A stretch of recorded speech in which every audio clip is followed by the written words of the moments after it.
Hello, beautiful soul family. Rebecca here, your vibe mentor, bringing you another video on how to raise your vibration so you can live your best life. Let's talk today about emotions.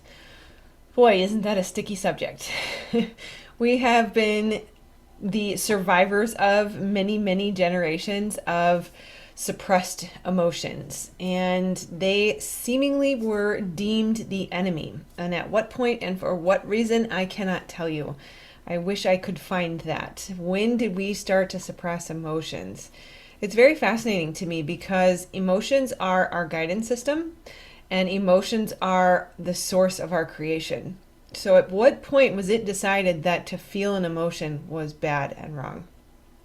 It's very interesting when you look at even sort of the biblical references that God was an emotional God, that he mourned and he laughed and he felt joy and gladness, and even Jesus, that he also felt righteous anger and exhaustion and disgust and compassion and joy again. He openly wept for both his friends and his enemies. Now, if this is our example, this is what even just referencing one religion has documented as our leaders are demonstrating for thousands of years. Where did we decide that to feel an emotion was bad or wrong?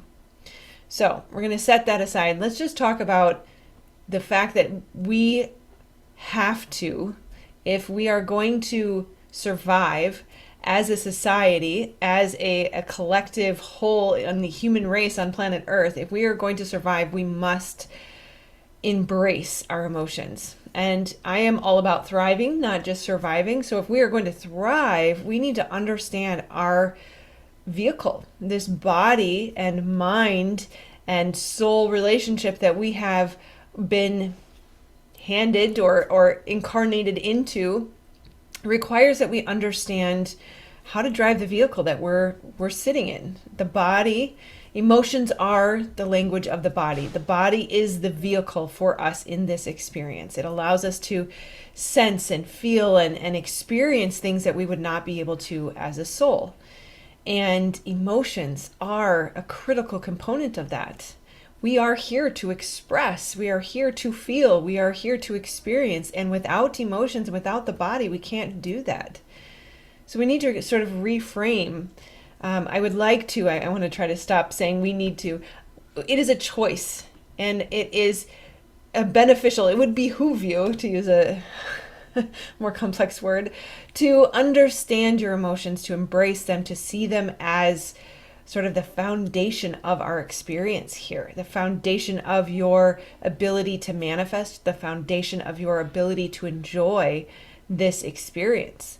And all emotions are good. Like I said earlier, our emotions are our guidance system. They're here to help us navigate and help us find our way towards our path, towards the most desirable experience here on planet Earth in this day and time.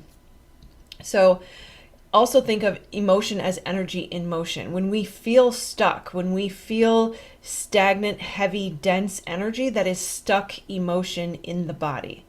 And when we feel, we can feel truth in our body. We can also feel untruth. We can feel inaccurate perspectives. We can feel, the term sin means to miss the mark. We can feel when we're off, essentially. And so you'll get either a full body yes that feels very expansive and light and open and amazing and awesome and oh, this is cool, or you'll feel that full body no of the contraction, the restriction, the heaviness, the density, the depression. And it is critical to understand how the body communicates to us. The body communicates to us through emotion, through the way we feel. And so just to clarify, I did another video on emotion versus feeling, but emotion is the language of the body.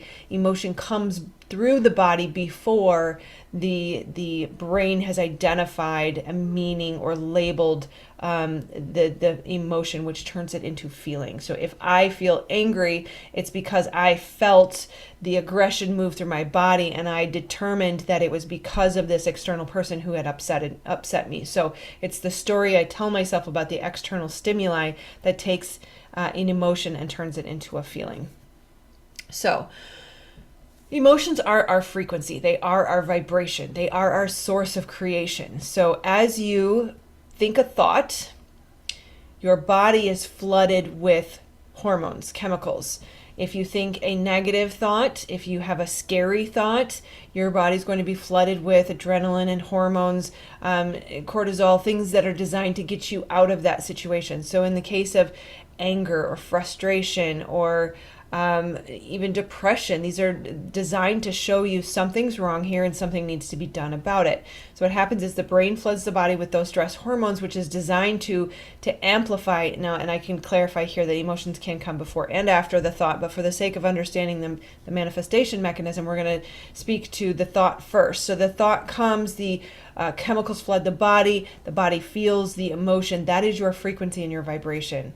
So the same goes for the inverse. If we can feel gratitude and awe, if we can feel joy and beauty and happiness and appreciation, we are going to be flooded with happy hormones like serotonin and dopamine and melatonin. We're going to feel good. We're going to be feeling opened and relaxed. We're going to be in the rest and digest, heal, growth, and repair stages of the relaxed state of our body. And that allows the attraction point, the frequency, the vibration of positive attraction to be emanated and therefore drawn to us.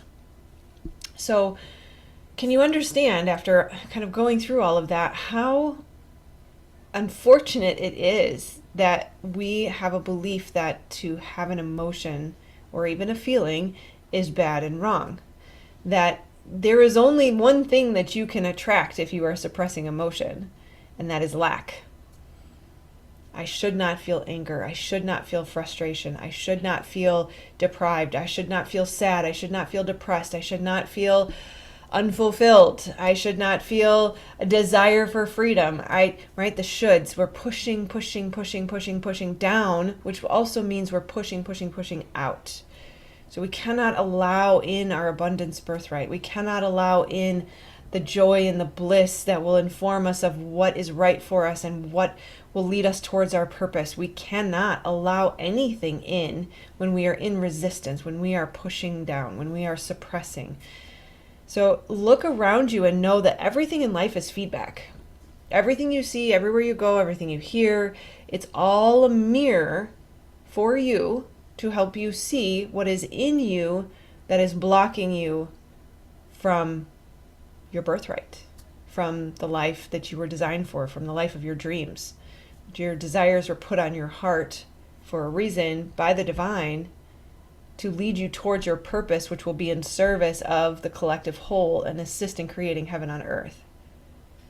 So blocking emotions of any kind, labeling them wrong or bad, prevents all of that.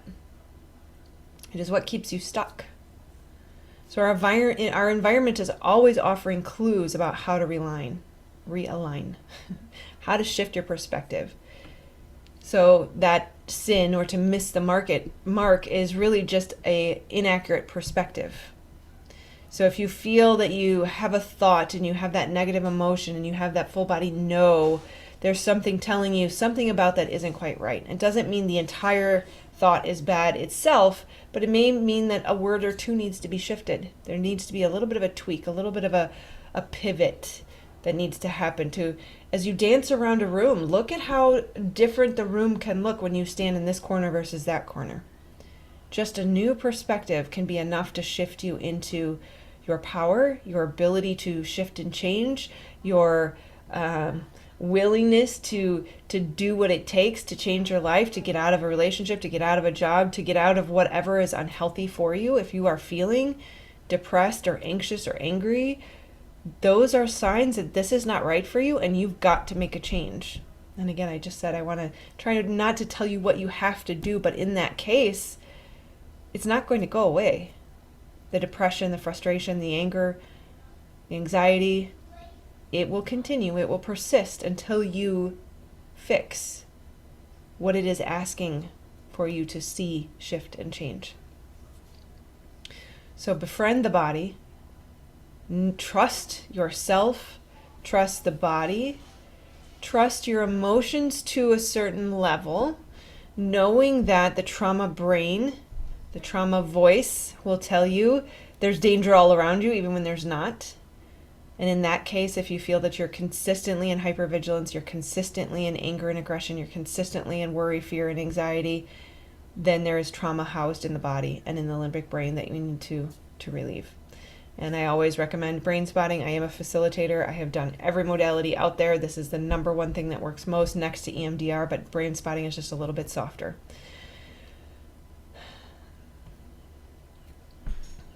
We cannot reiterate enough the importance of embracing our emotions and knowing that they are all divine, that everything is in perfect divine order. Hair in my eye. Love yourself enough to honor your needs. Know that you deserve to have your needs met.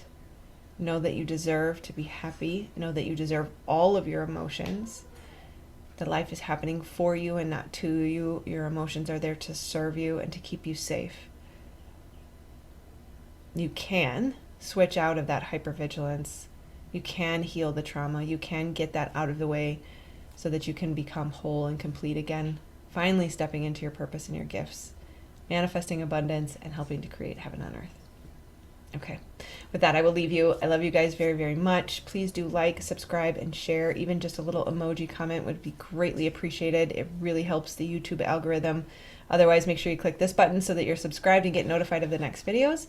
Or if you'd like to continue the conversation today, I have lots more here for you.